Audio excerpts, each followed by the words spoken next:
participé aux Jeux paralympiques. Certains d'entre eux sont déjà qualifiés.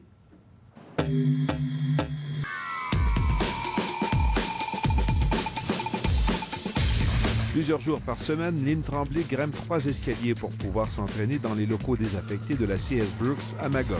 Ça, c'est extraordinaire pour moi. C'est une nécessité.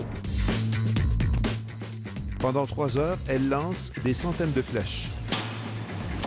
Je tire à 10 mètres, 150 flèches à 10 mètres par jour et 150 flèches à 50 mètres par jour.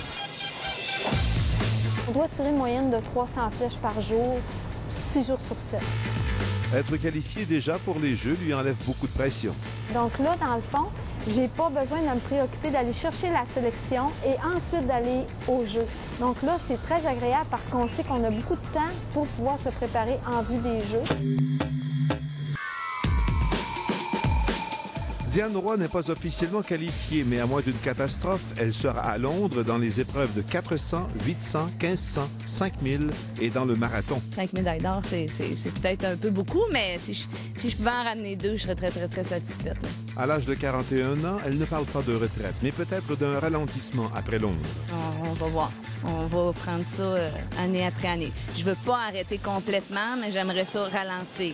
Parce que ça veut dire de ne pas faire les prochains Jeux, je le sais pas, c'est quand même 4 ans. Quant à Jean-Paul Campaoré, il désire participer à ses premiers Jeux, et pas seulement au relais, mais aussi aux 800 et 1500 mètres. On arrive de Sydney. C'est dommage qu'il a plu le jour-là. Bon, on n'a pas pu... personne n'a fait de standard. Les Sherbrookeois Colin Matheson et Éric Gauthier le rejoindront en Floride dans quelques semaines pour peaufiner le relais canadien. J'aimerais ça, en tout cas, avoir une médaille là pour le Canada. Le cycliste Éric Bourgault a aussi de bonnes chances, lui qui est en Californie pour les championnats du monde la semaine prochaine.